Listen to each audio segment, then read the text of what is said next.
आज के इस वीडियो में हम आपसे बात करेंगे दैवीय आपदा आवास योजना के संबंध में। जो दैवीय आपदा आवास योजना होती है वो किन लोगों को मिलती है और कब मिलती है।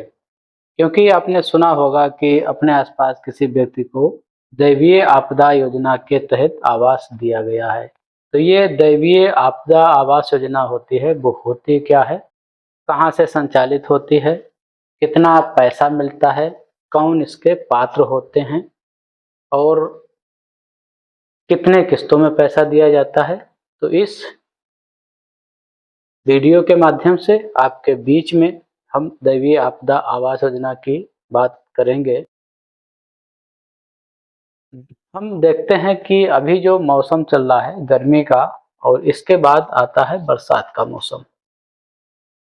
बरसात के मौसम में कई जगह तो अतिवृष्टि के कारण कच्चे मकान होते हैं गिर जाते हैं, या जिनके पास छप्पर या ऐसे ही होते हैं, आश्रय विहीन लोग होते हैं, तो उनके बरसात में बहुत सारे दिक्कतें आ जाती हैं उन लोगों के सामने।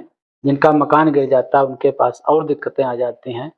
इसके बाद जैसे बाढ़ प्रभावित क्षेत्र है, मान लीजिए कोई बस्ती है, वहाँ पे बाढ़ अचानक से आ गई, तो उस बाढ़ में जो मकान क्षतिग्रस्त हो जाते हैं वो हो गए। या मान लीजिए कोई चक्रवात आ गया, चक्रवात इतना भयंकर था कि उसके कारण आपका मकान जो था जैसा भी था पूरा क्षतिग्रस्त हो गया, टूट गया, गिर गया, रहने लायक नहीं रहा।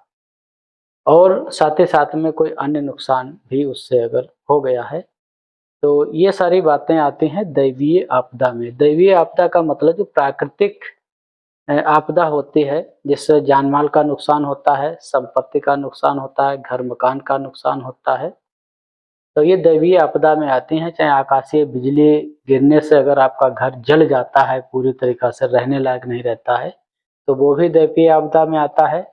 बरसात अधिक दिनों तक होने के कारण जो कच्ची मिट्टी के मकान होते हैं वो गल के गिर जाते हैं, तो वो भी उसी में आता है।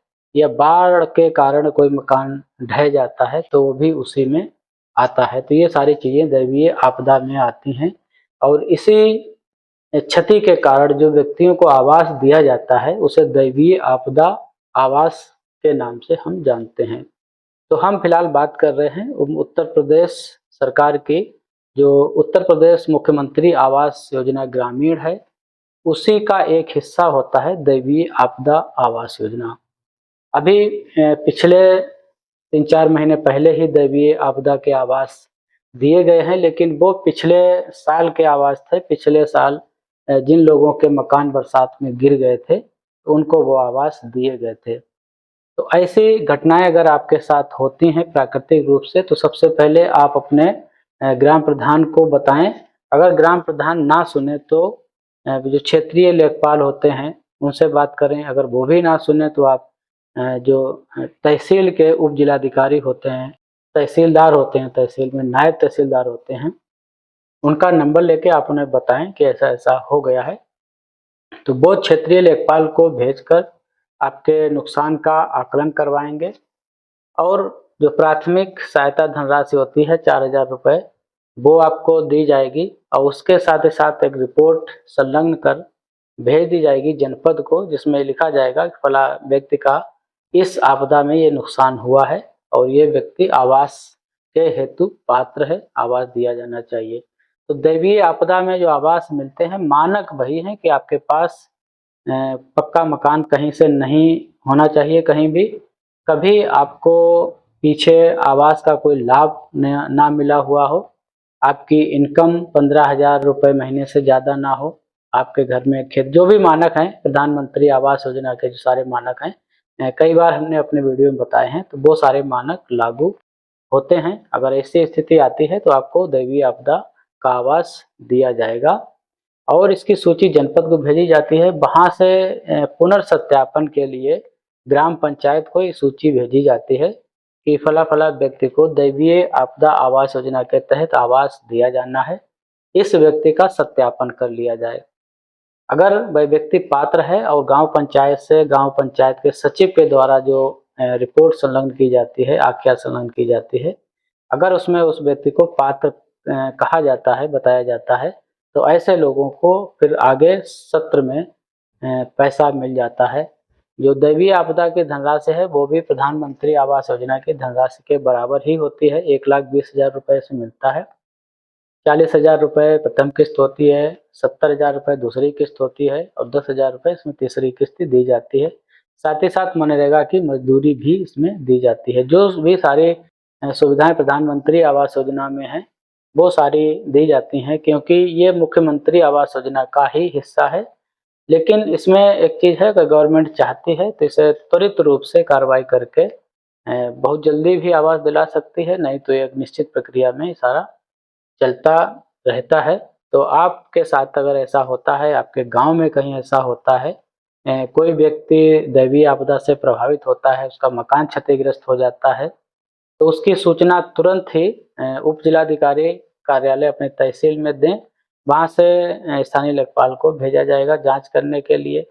साथ ही साथ अगर कोई जनहानि होती है, किसी व्यक्ति की मृत्यु हो जाती है, तब भी सरकार उसमें 4 लाख रुपए का अ, सहायता राशि देती है। जो राज्य आपदा राहत कोष होता है उसके तहत 4 लाख रुपए दिया जाता है किसी की मृत्यु पर। पशुओं की अगर नुकसान होता है तब भी उसमें दैवीय आपदा में दिया जाता है।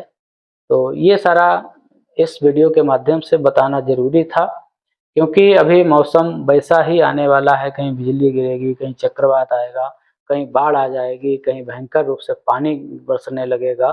तो ऐसे में बहुत सारे लोगों के नुकसान हो जाते हैं, लोगों के पास रहने के लिए जगह नहीं होती है और वो भी जगह जब क्षतिग्रस्त हो जाती है तो फिर वो बेघर हो जाते हैं, आश्रय विहीन हो जाते हैं।